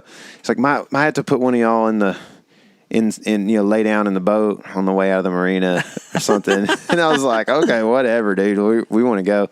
So we end up going, and he met us at the dock, but we fished with a different guy who spoke just barely any English. And that's when I started to figure out that whatever was not a word that translates very well. Because I was like, they were both like, what do you want to catch? You want to catch roosters? Because I told them, I saw roosters biting. I'd seen reports that June was when you catch tons of roosters, And he's like, oh yeah, kind of just playing along or whatever. And I was like, we want to catch fish, okay? I was like, we want to catch whatever. And so, same deal. He asked me at the boat that morning in front of the guide, and he's like, what do you want to catch? I was like, man, we'll catch whatever. Is it pre-dawn? Are y'all there early? Yeah. That's cool. And so, I love that feeling, dude. Oh, dude. The pre-dawn, like loading up the boat is such a good feeling. It doesn't matter if it's the shores of Lake Fork or the, and it's cool in the marina because it's hustling that time of day. Everybody's just... there's people everywhere. There's boats energy, are going man. out. Yeah, it is. And then when you go out, the marina... like you kind of open up and the arches are right there where the Pacific literally meets the Sea of Cortez. And that's like the divider is on the arches, on the rocks right there on the point. And then like in the mouth of the marina are all these little tiny, like, I guess pangas. They're little like wooden boats and stuff. And they're all selling bait. And so everybody's just hustling. Like they're pulling up beside you asking if you need bait, and like we end up buying some bait. We bought mullet, I think. And anyway, we paid for that, paid them, and then take off and we're going towards the sun, whatever. And it's like just beautiful, So we end up going down the coast a little bit and fish not very far and fishing a couple different spots along the way. And at one point we were on these beaches, but they've got like little rocks, like rock areas or whatever. And there's one little place the waves are pretty big. Yeah. And it's kind of weird because basically what the guide is trying to do is get you within casting distance of this rock that has a bunch of mullet on it that are freaking out every time a rooster fish comes up. And that's cool. This is the same exact thing that goes on the Texas coast, except it's Jack Crevalle, which is pretty much the same fish. They just look different. I think roosters are a jackfish. Yeah. So anyway, so these things are freaking out. We can't quite get there because essentially these waves are so big down there that like you could get just displaced on top of the rock like that, like quick. So he's having to like keep you from letting that wave ride you up on the rock. So he's keeping you right behind where that wave's kind of breaking up there or whatever. And so we had trouble, and he's got me fly fishing. He saw we brought him on. He's like, you want to do the thing, And I was like, yeah, I guess, And so I asked him. Did you figure out flies when you were down there, or what'd you do? I had Sean at Tailwaters gave me flies. Yeah. He put flies in there with that. So you knew what to do, like. I said I had three of them. I said I had a couple different, but I had three that I liked, and I was like, which one? He said, I like them all. He said, that white one's pretty good, So I like put the white one on, and I just couldn't quite get it there. He wanted me up front because the best place to catch them is out of the back, really. And so he had all his rods back in the back with a live bait on them and stuff. And so I was up on front. And that's a wavy spot to be. The waves are rolling in. The bar up on the front is like 1.5 feet, maybe 16 inches high. So I'm just like it's like knee high. And I'm having to stabilize the whole time. Yeah. It whooped my tail, dude. Yeah. You don't have a leaner bar up there in a panga. No, I'm just standing up. Like I'm wrapping my foot around the thing, and I'm just like trying so hard. And like, half the time you're like backhand casting or whatever, And I noticed it was tough. When you saltwater fish, you backhand cast almost more than you forecast. Yeah. Forecast, whatever you want to call it. You know what I mean? Yeah. But I did that this week too. I was doing a whole bunch of this over my left shoulder stuff because the wind usually. Yeah, exactly right. Yeah. Because I don't know, for some reason, but you could turn. I'm standing up to do this, but like you could turn 180 degrees and get the fish on the other side and you'd be fine. But for some reason, they're always over here. They are, dude. I don't know what it is. Yeah. And like if the wind's wrong and the boat's pointed the wrong way down the shoreline, it's like at times I might as well not even cast. Yeah. But I couldn't quite get my bait in there. They had a live bait. They were getting pretty close, but every time they flicked it a certain like hardness, or for the lack of a better term, like they would flick the fish off because they were big, dude. I'm talking the baits were 14 inches on some of them. That's like, a big dog. They were. I was like, can rooster fish eat this? So anyway, we trolled up and down the shore. We couldn't catch fish there, and he kind of gave up on it, I guess, because we couldn't quite get in where we needed to. And we just kind of went up and down these different spots and just trolled these baits out behind us the whole time. Drop any pins while you're down there? No, but I could definitely tell you where fish I think were. we can rent a Hilux and get there. Oh, well. I mean, we can make this happen. We need to do more research on when the rooster fish are actually there. But anyway, so we did a bunch of trolling, and we ended up finding somewhere along the way, we saw some boats that were on birds. And it was weird because I never saw any big groups of birds, but there was like there was like a pelican, a couple of little birds, and like 2 or 3 of those, what are those big birds that kind of skinny? Frigate birds? No, I mean, maybe. Terns? No, they're big. Albatross? No, I'm running out of. There's a boat I'm thinking of. I think that they're named after. It's a frigate. It's on the tip of my tongue. Are you sure it's not a frigate? I mean, frigate. I thought you said farrier birds. Yeah, it's a frigate bird. Yeah. So there was 2 or 3 frigates were there. Yeah. And they were cool, man. They were cool. They were kind of diving, and there was fish around. A few people had fish on. So we go in there, and Kaylee catches like a 5-foot hammer. And we were like, oh, that's cool, whatever. Mm-hmm. But he cuts it off. We don't get any pictures, I mean, didn't want to deal with it. And so he fished a little bit longer. I saw a guy like lose a fish, and I think he might have seen him too. And he thought, this is mostly sharks, I guess. So he left quick. So we do some more this and that. And he's like, you want to go catch bonito at the rocks or whatever? And I was like, sure. It's like, okay. And it was about time for us to leave. We only had a 5-hour trip.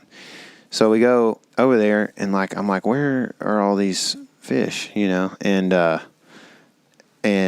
anyway, we start doing the troll thing again, and we troll all the way up. We basically go to our resort, and we get basically to our resort, and we're on the Pacific side now, and so it's chopping, dude. I'm talking, it's like 20, over 20 mile an hour wind, and the waves are kicking. Kaylee's freaking out because we're like, these huge waves are coming at us. Mm-hmm. I mean, they're big waves, dude. Like, people surf down here, and she's like thinking they're about to break on us, and stuff. And really, they're breaking like 70 feet over there right when they get to the beach. They're breaking on the beach, right you know what I mean? There's no bars or anything. Yeah. And so I'm trying to tell her that, but she's like freaking out. And we're just up there at the front now, just hanging out, just on a boat ride, because we're like, we're not going to catch anything, from this point on. It's about over.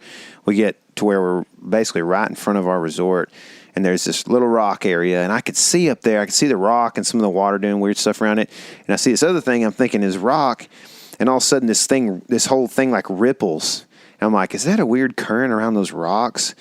It looks like fish, but I don't want to be that guy, And so we get closer, and I look back at the guy and I say, is that fish? And he goes, yeah. And so we pull up, and there's a huge group of mullet just stuffed up on the top, like balled up on the top, and they're freaking out every once in a while, and like you can tell something's getting after them.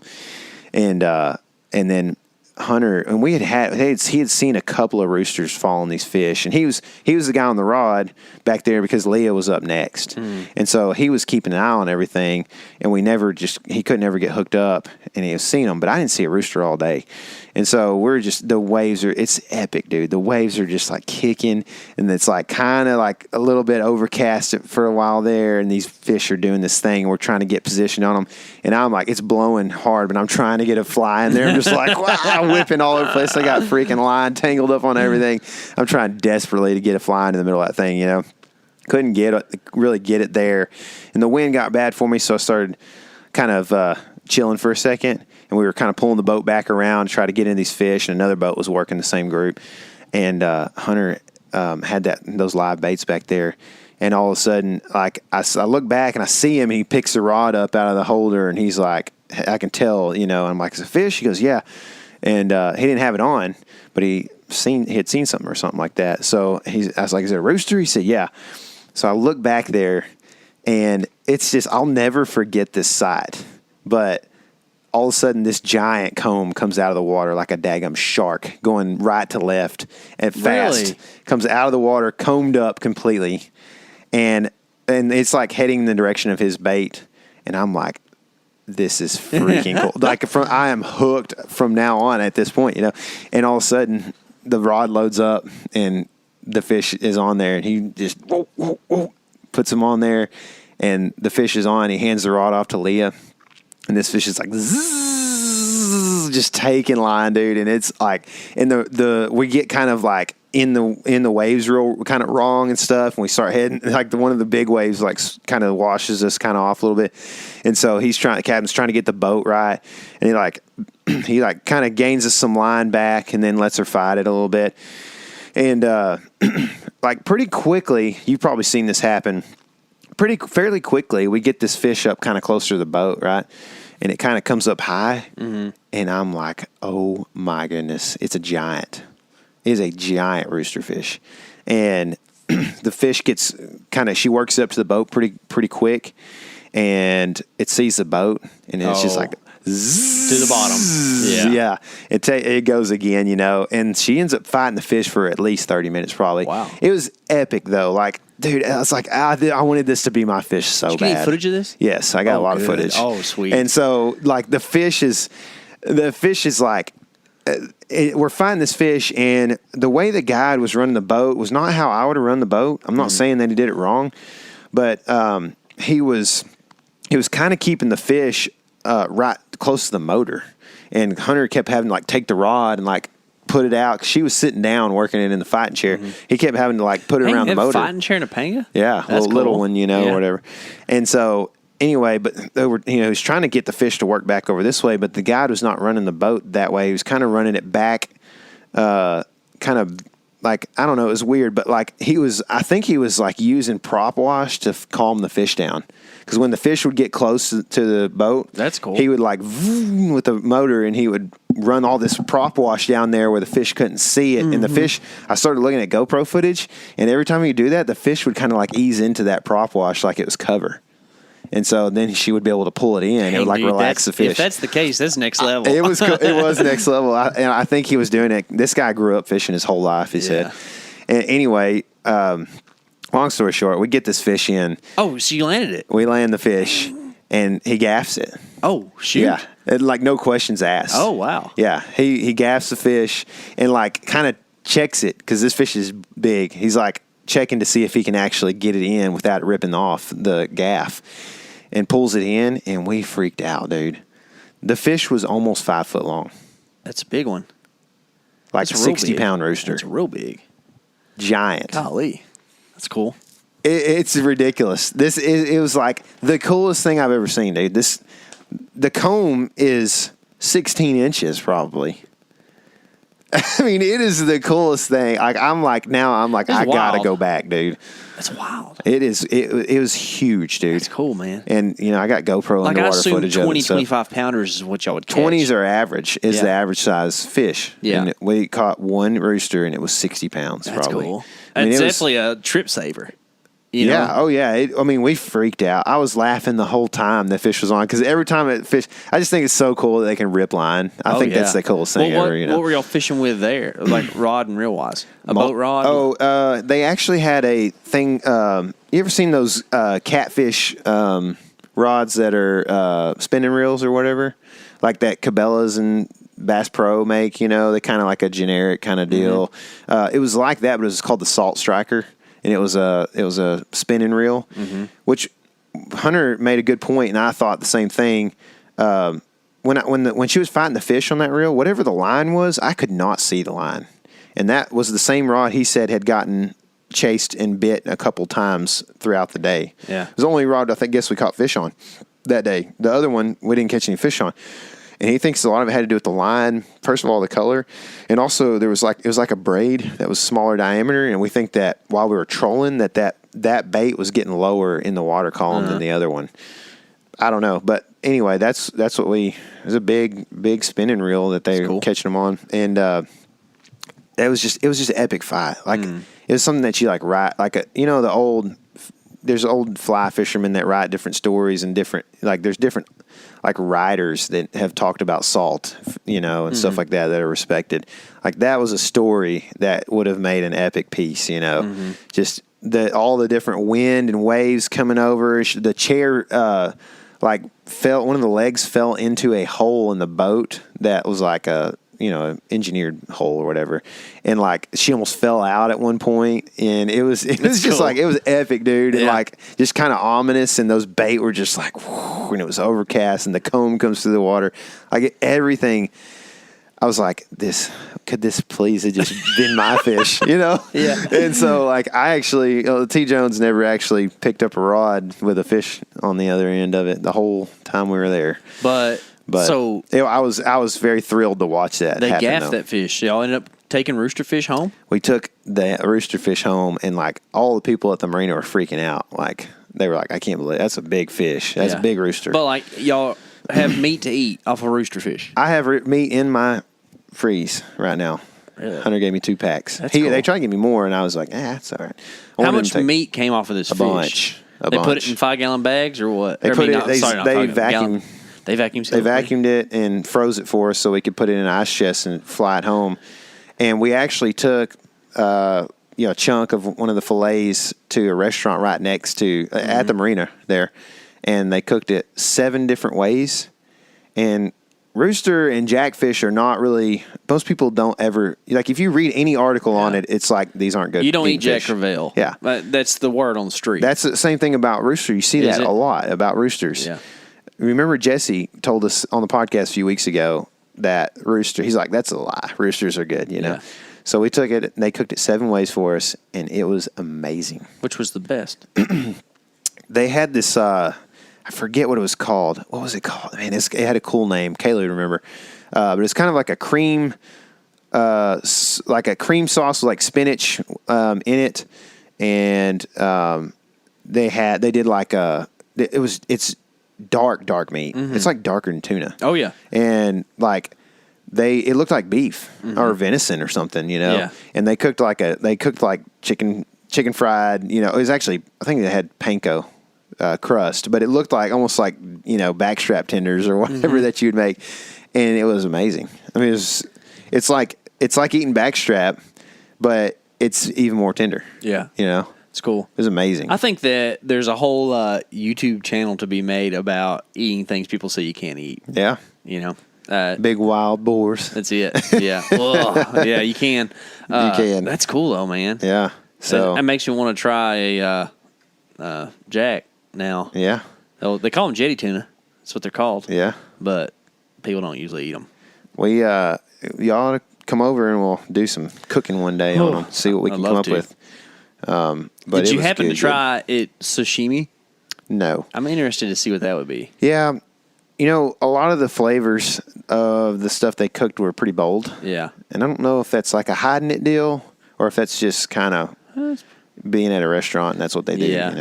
Restaurants food was good. Restaurants usually aren't more or less is more. That's not how they do stuff. So they, dude, I mean, everything down there food wise was amazing. It was just like, and it was authentically Mexican. It wasn't Tex-Mex. It wasn't Americanized. Mexican food. It was good stuff, dude. And did you hear or see anything about squid? Humboldt squid? We ate a bunch of calamari, and most of the time that was strips. It wasn't like the little tentacle tiny squids that you see. Like it was strips. Yeah. So I would imagine. I read some stuff after you told me about that, and I mean they're definitely all over down there. But I think you could do a deal where like you go out on a day charter and then go back out at night and squid fish. I mean the Panga trip was 5 hours. Technically, we were supposed to be in by like noon or 1 or something like that. After fighting that fish for a while, he literally gaffed it, threw it in the boat. He was kind of rushing me. I was trying to take pictures and stuff. And then he literally flew into the marina like quick as possible. I think he wanted to show it off, whatever. That's cool. But it was that saved the trip. Like I said, it was an 11th hour deal. Yeah. But I don't know. I think Good job, Leah, too, for getting it done, man. Dude, she killed it. Like, Hunter was like, because the drag was ripping, most of the time. And Hunter was like, man, I kept thinking, like, do I need to crank that drag down a little bit? And he's like, I picked the rod up. Because he was thinking, like, Lee's just kind of being a girl about it or whatever, And he I picked the rod up, and it was pulling, man. Yeah. He was like, that sucker was strong. They have a big sickle tail like a Jack Crevalle does. The same kind of tail. Sickle tail. Yeah. That's cool. I took a macro of it. It's kind of cool. That's cool. Yeah. I'm ready to see this stuff after we get off the podcast for sure. Yeah. We're going to post some of it. So. Yeah, I'm excited about that, man. That's cool, dude. Yeah.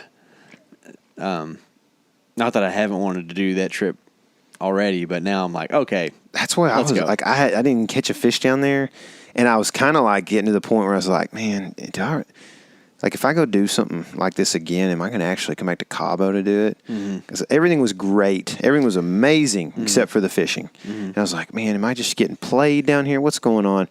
Maybe I shouldn't come back. And then the rooster comb cut through the water, and I thought, I have to do this. Like, this is the coolest thing, dude. Well, there's a lot of stuff like this in the outdoors where the success is not a low level of being sustained all the time. It's like, think about your Iowa hunt from 2019, or the Gila hunt. Like, there are these tiny defining moments that really make it. And I'm sure that most, fishing's like that. Like, you think about a day of bass fishing on Lake Fork.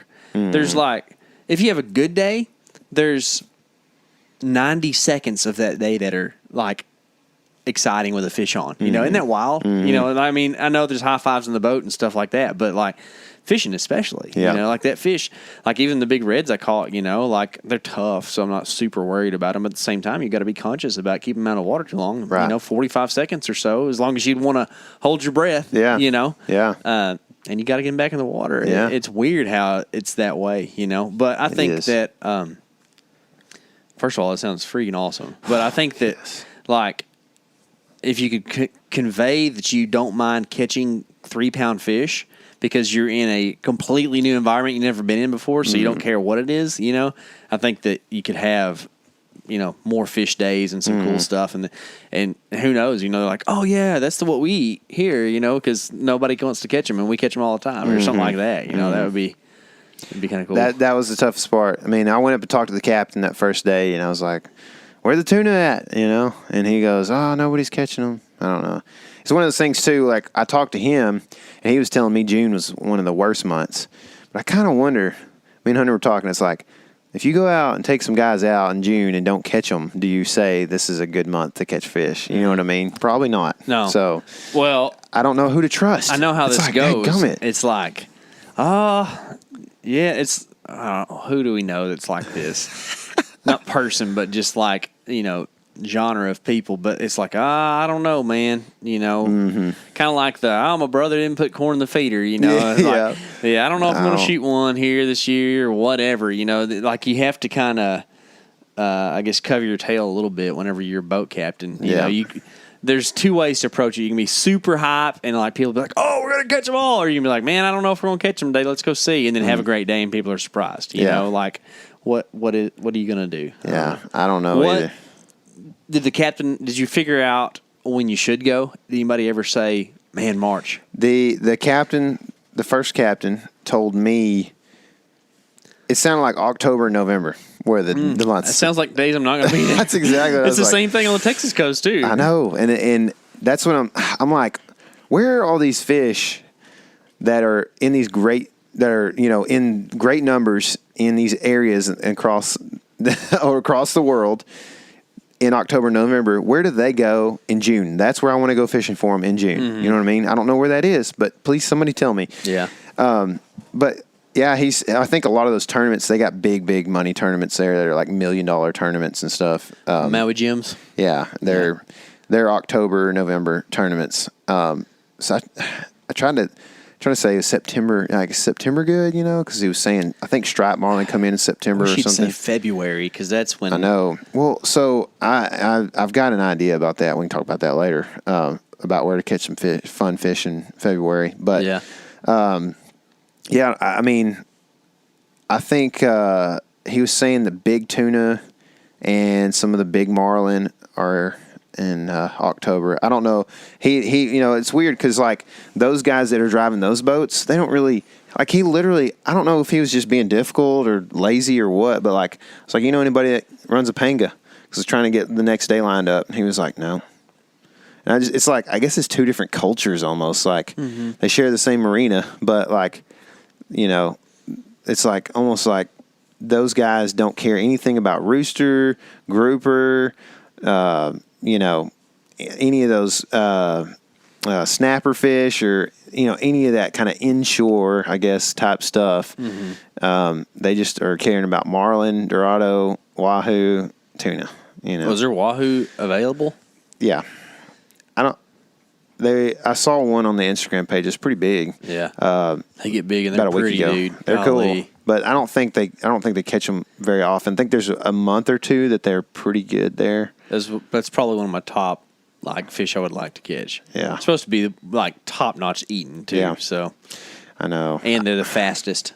They're like bullets. I think 55 or something like that. Ooh. That's fast, dude. Moving through the water. Yeah, think about that. Think about what it takes to go 55 miles an hour on land, and then try. You can probably run 18 or 19 miles an hour, right? One time I could at least. Imagine running through the water.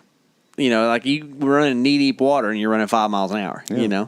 Going through the resistance. Water, that's fast. It is, man. It's cool. It's like you look at a tuna, you're like, man, that thing is so sleek. Dude, what you don't get is how sleek they are. Because their eyes there's no bevel to their eye. It is slick down their head. Their fins actually have recessed indentions to lay on their body. Yes. Yeah. So it's literally, it is a bullet weight going through the water. Yeah. It's nuts, dude. It's cool. I just think, to me, the fish world is as cool as it gets because of so many different reasons, right? I mean, the colors, the whole different way of breathing even than most other animals, right? But also just the one thing that kind of intrigues me the most maybe is that it's so vicious. Everything eats everything. Oh, yeah. And it's wide open. Yeah, because you think about that. We've talked about this before. We go deer hunting. We're the first thing to eat meat in that chain of events. Whenever you go to the ocean, there is a tiny little microscopic shrimp getting eaten by a little bit bigger crustacean that then gets eaten by a mullet or whatever, and then that mullet gets eaten by a jackfish, and that jackfish gets eaten by a shark. That's wild, man. Yeah. It is, man. Nuts. It's nuts. And then that shark could go get eaten by an orca. Yeah. Or whatever. Shark. Or a bigger shark. It's just And then at the same time, you have, y'all are down there in whale country. You got blues and humpbacks that are eating tons of microscopic things. Dude, it's nuts, man. It's one of the cooler things that I love thinking about is fish. I love fish, man. I know we talk a lot about deer on this podcast, but we're jacked up about that too. Yeah. But I do love fishing, man. And anyway, that's the Cabo report. So, not too exciting, but the rooster was definitely a saver, and Hunter was juiced. Are they getting a replica made? They want to. Yeah. They act like they don't have the space. I guess, I know, Has he been to your house yet? Technically, that's what I said. I said, dude, we'll store it for you. You can come see it anytime you want. I guess, most houses would have the space to actually put a 5 foot or 56 or whatever inch fish on the wall. But, I guess when you different layouts and stuff, they may have pictures in one spot or whatever. A rooster fish, you're going to want it with the comb up, too. For sure. So, there's some depth. It takes some room. Yeah. Yeah. But at the same time, some things are worth taking some room for. I'm telling you right now, there's a good chance we could go back down there every year for the rest of our lives, all of us, and not catching another rooster that big. Yeah. I think. Because I'll start looking at pictures and stuff. That's one of the biggest roosters I've seen out of any of the Baja pictures. Do you remember Babe Winkleman's wife caught a world record class fish one time? So it was going to be the IGFA women's world record, but the guide helped her with the rod. Yeah. And I think that fish was like 90 or something like that. So you think about y'all caught a 60-pounder, that's big, Yeah. Yeah. And what's weird is roosters. It's like there's two classes of roosters, kind of like those dolphin, where they're chicken. Chicken dolphin. There's chicken roosters where it's and redfish are this way too. There's a slot fish that you catch in the bays, but then there's those bulls that I'm catching in the surf that are just they're almost like a giant. They're different different subspecies. Yeah, almost. But they're the same thing. It's just they kind of age out. It's almost like marlin might be that way too, where you have stripes that are small. That's right. And then they why kind of does lose no their one stripes. catch any, immature blue marlin ever? It's kind of weird, isn't it? Isn't it? But anyways, that's a completely different subject, and most of y'all are like, "What are you talking about?" But we'll go into it one day, one of these days. But anyways, it's like there's like the roosters you see caught in the surf or on fly. They're like that 15 to 25 pounders, and then there's those big ones that just look like a different critter altogether. They're like bulky. It just blows my mind that this fish can live in 10 to 15 feet of water that weighs 100 or could weigh 100 pounds. It's crazy.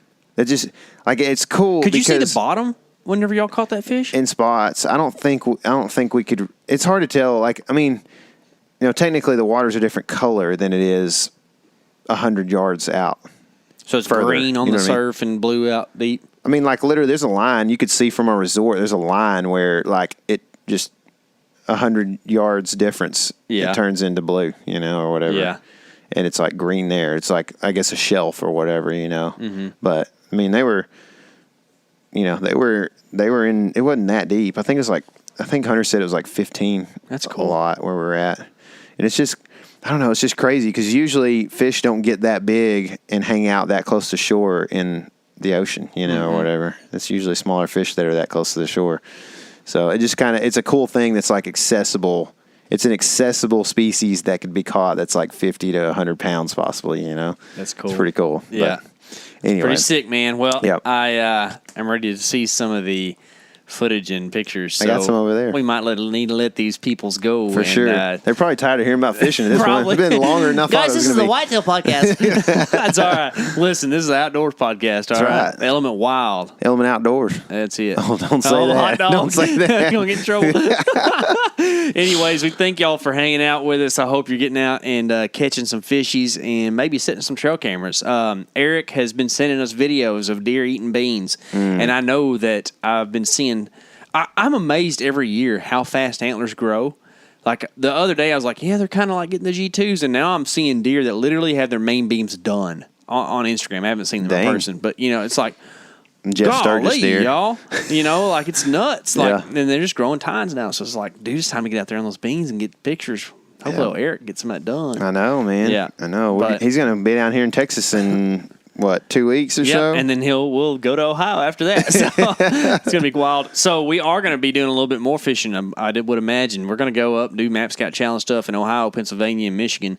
And we're going to be getting kind of fishy on that as well. Yeah. We might end up fishing for some big fish on Lake Michigan. I'm hoping our boy Sam gets hooked up and gets them figured out for us. I want how they say tie them up for you. That he had the other day, right? Yeah, I'm wanting about 8 of them. We keep 3 a day. Isn't that what you told me?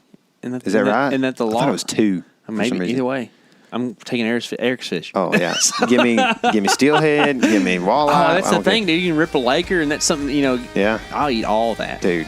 Yes, 100%, 100%. It's gonna be fun. It's gonna be fun. Y'all enjoy your summer. I know it's hot out there. I know it's a long ways till deer, but we have gone over the hump. We are getting closer to deer season than we are. You could say we've humped. That's right. You could say that. You could. I don't know. But anyways, we're getting close to deer. All right, it's happening real soon. Get excited about it. Set a trail camera. Go check the pictures. But at the same time, realize that big buck is not going to be there in the fall. So. Anyways, but remember to stay positive because that's what makes this stuff fun. And remember, this is your element. Live in it.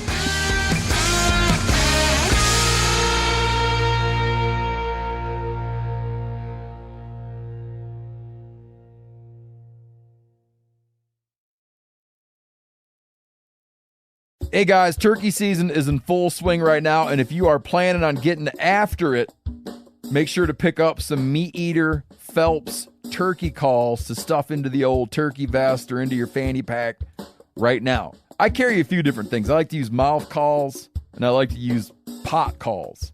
Mouth calls or diaphragms, I like them because it gives you hand-free calling, meaning when you're working a bird up close, you can have your gun on your knee, finger on the trigger, ready to roll, and still be making turkey sounds. I like pot calls. I just like pot calls. I enjoy calling with a pot call. Whatever direction you go, including a box call, which I don't personally use too much, but they're fun and great, and I started out with them. Yanni, on the other hand, one of my main turkey hunting buddies, he loves box calls. And what's funny is I'll now and then look to him and give him the look that means get out your box call and find us a turkey. So it's not that I don't like them. I just have Yanni use his.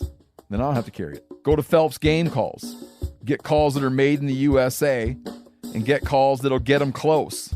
Find yours at phelpsgamecalls.com today.